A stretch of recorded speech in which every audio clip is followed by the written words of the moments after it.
Hey, what's up? Dave with Brazos Valley Strength, and today we're going to be talking about belts, and specifically who might benefit more from a 10 millimeter belt or a 13 millimeter belt. Absolutely, the catalyst of this video is SBD, just released, like right as I'm releasing this video. SBD has released their 10 millimeter lever belt. That was for sure something that prompted me to make this video, but it's a concept that I've been aware of, but I think as you'll find in this video, I have really underestimated the impact here, and I think I'm going to end up changing my recommendation for a lot of people at this point on what belt they should wear, but I still think that there's a good discussion to be had around the benefits of both. So I'm going to make a little review of the 10 millimeter belt from SBD at the end of this video, but that's not really what I want this video to be. I want to talk about the differences and who might actually benefit from one or the other. So if you're unaware, the differences here between a 10 millimeter or a 13 millimeter belt is the thickness of the belt. Pretty much any powerlifting belt at this point is going to be 4 inches wide across your waist. But the thickness is kind of standardized at this point between those two measurements. 13 millimeters is the maximum that's allowed in pretty much any federation.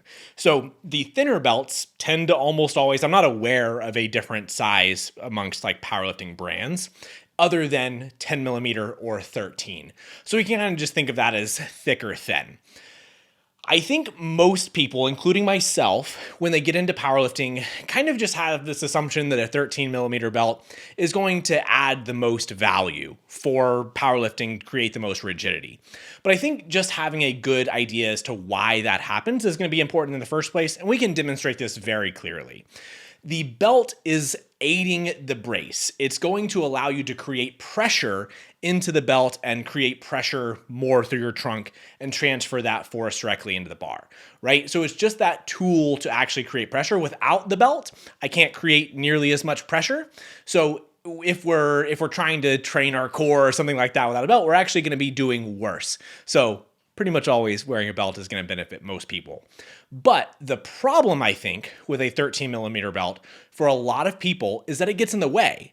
And so I'll demonstrate often throughout this video that squatting, deadlifting, whatever, the benefits of that potentially extra rigidity may not be there if the belt is creating more rounding. And I think the big thing to look at with this, and hopefully we can see this, well, clearly because there's not much to really see, but in my videos comparing the 10 millimeter and the 13 millimeter belt, the only way that a 13 millimeter belt would add a better brace is if the 10 millimeter stretched when I expanded into it. And I can't demonstrate that happening, me trying to feel it or whatever. And it's really, really difficult for me to believe that the hard 10 millimeters of leather can actually stretch in any meaningful way when I'm expanding into it. But I have felt some thinner 10 millimeter belts or so that feel very, very flimsy. And I think that has been my big barrier with even trying these things in the first place. But as somebody who's trained with a 13 millimeter literally my entire life, me spending the little bit of time that I have in the 10 millimeter belt has felt like almost profound in the way that I think that it's going to benefit me. But I'm somebody who I still think is going to be one of the few people who can get away with a 13 millimeter belt and have some benefits there. But I think body types matter a ton. So we'll go lift by this and try to break it down very, very quickly as to what the benefits might be. So for squatting, I think more people are going to have benefits from a 13 millimeter belt versus a 10 if there's benefits at all. And I think that there are still plenty of people with a 10 millimeter belt that are just going to be better off. And I guess my point here is that a 13 millimeter belt does have some potential benefits in the squat, whereas on all the other lifts, I kind of see only drawbacks by having the 13. So with the squat, I think one of the biggest reasons conceptually that we can imagine bigger lifters squatting more weight than smaller lifters is how much support bigger lifters get from their body down at the bottom. The belt being thicker can add that too. And this is something that I don't think that I'm going to give up. I don't really want to switch to the 10 millimeter because I like that feeling of pressure down around the bottom. I like feeling the belt against my legs. But I think that I squat in a way that is unique from many other people. I'm also a taller lifter, so I have more abdomen space, and the belt does not get in the way. But even just as this belt has been released, I've seen comments, I've had conversations with athletes and coaches that the thick belt does interfere with smaller lifters down at the bottom, that getting in the way may potentially make them feel less comfortable and lose some of that brace because they feel like they have to get around the belt. I don't feel that. I still think that the 13 millimeter gives me more feedback from the lift. I like having that pressure.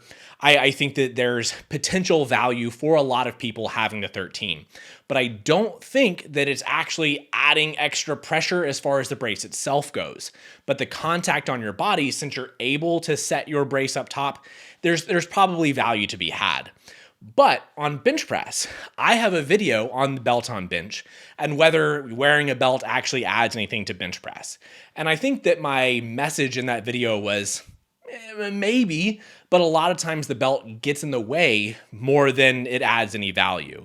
And a lot of that, I think, was me talking about a very thick belt like the 13 millimeter that really just interferes with the arch. And so my feeling was that there was a net loss for a lot of people, but that people, especially thicker lifters that don't arch quite as much, might get those benefits from having the belt creating a little bit more pressure as the bar sinks in the chest. The belt is there to kind of, the body pushes against that, and we might get a little bit more pop. I think the 10 millimeter has been surprising to me this week trying to use it with how much it actually might add value. It's something that I'm planning on sticking with for a while. I think that there might be a small benefit at this point, even for somebody like me that felt very limited with the 13 millimeter. The 10 millimeter, I don't really feel limited. Now, it's going to remain to be seen whether I really end up stronger, whether I stick with it. But at this point, I've never been able to stick to it multiple days with my 13 millimeter. My 10 millimeter, basically right away, I thought like, this feels at least as good. And even like with me returning from vacation and stuff, my bench press seems like it's in a better spot, and maybe I'm blaming it or giving the credit to the belt at this point. But it's something that I feel very, very enthusiastic. Deadlifts are going to be by far the biggest game changer by switching to a 10 millimeter for, I think, just about everybody. This is probably the spot to where I would be most doubtful that a 13 millimeter belt adds more than what a 10 millimeter belt does. And I think that the risks of the 13 being too thick versus the 10 millimeter are much, much bigger here. And I think that this is a pretty common thing for people to feel on deadlifts, is that especially conventional deadlifters, especially bigger deadlifters in this case, have a lot of problems feeling set, feeling like they can maintain their brace as they're getting down to the barbell, and they feel like they're always having to like wrap their body around the belt. We see people wearing the belt higher and trying to find ways to be able to maintain their brace as well as they can, but the belt is just always going to be a problem. Lever belt, single prong, whatever, those thick belts can be a big problem for people. Just this week, immediately, me trying these on things like stiff leg deadlifts, messing around, conventional deadlifts, and even on my sumo, it felt really, really good. And I think this is an area that I maybe need to eat some crow, I guess, is that I've felt for sure that I felt at least that sumo deadlifters probably wouldn't have this issue, kind of regardless of size, or at least it wouldn't be that big of a deal. I'm somebody who is efficient in this area, that I'm a relatively upright puller. I don't feel like my body gets in the way. I feel like I have long enough arms to get into a good position. And the difference is meaningful, that I'm able to feel more relaxed with my upper body, and that I'm not having to battle the belt, and I can comfortably get into a position that I want to get into. And me just training my accessories, me demonstrating some of these conventionals, doing the stiff leg deadlifts. If you are a conventional deadlifter, I think this is a big deal. I really do think that this is probably the most meaningful thing across the board. Squatting, like you've probably heard, I'm fairly neutral in that area. Maybe smaller lifters or people that don't like that, how the belt makes them move down around the bottom. There's probably some benefit there. But with the deadlift, I think that my recommendation is at this point that probably everyone should be deadlifting with a 10 millimeter, and you're kind of getting away with it if you're deadlifting with a 13. Just not having to move your body. It feels significantly more comfortable, and we're able to maintain a lot more of that neutrality during the setup. And ultimately, that's going to lead to more rigidity through the upper back, probably a better starting position, and just more efficiency all around, whether it's sumo, conventional, or whatever. Just from my limited time training with this, I'm like super excited with it. I don't know if you can tell, but like all week I've been training with this and have been extremely excited. Like, as far as products go, I'm as excited about training with this 10 millimeter as I have been training with the new Avancis or something like that. That I think it's a really, really big deal for, impacting my training very, very positively. So I guess my final word here on who should wear a 10 millimeter versus a 13 millimeter belt is basically, I think that the standard should be a 10. I've been neutral on that before. I've definitely encountered clients and talked to people that I've recommended 10s for all of these reasons. But after trying it, I just think that probably there's not as much awareness around this, because I think people default to 13s and kind of just feel like more rigidity is going to be better. But I don't think that there's more rigidity from the belt itself, because the 10 just can't really stretch, right? Like it's not going to stretch very, very much, or in a meaningful way. So my recommendation at this point is that if you're buying a new belt, or if you're somebody who can afford to have two belts, I'm going to squat in the 13. I'm pretty confident on that. But if I only had one belt at this point, the difference, the positive difference that I feel on my deadlift, and I think the squat would probably be neutral. I would wholeheartedly recommend a 10 millimeter. Now, as far as the review of the SBD belt itself, that may be making somewhat of a difference in my opinion here. I have felt some very flimsy feeling, at least 10 millimeter belts. Not all of them are that way. I think there's probably other good 10 millimeter belts out there. I just haven't experimented with a lot of them. But I think that kind of your proprioception, your feedback, all that does matter. And I think there probably are some lower quality products that do feel like they can probably give a little bit when you expand into them. So ideally a good product like that. If SBD isn't your brand, I guess so be it. But this one feels very, very good to me.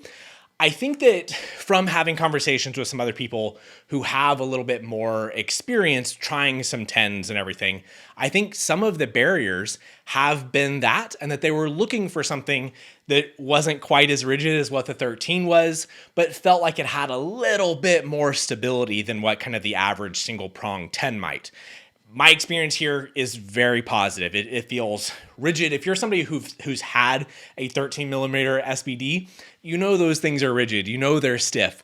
This feels just like a softer version of all that. And they've done some things with the lever that I think that people are really excited about. The edges are rounder.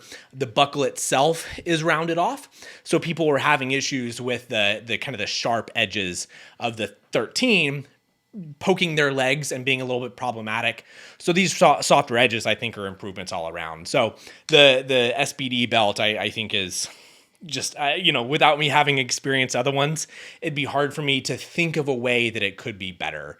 And a lever belt is always nice and cool and everything. So at the end of the day here, this is a product I'm really excited about. And I wanted to make this video not to just promote the belt, but I think that it's a blind spot that I've probably had in my own awareness here, or just like something that I've been aware of, but have kind of been unaware of the magnitude.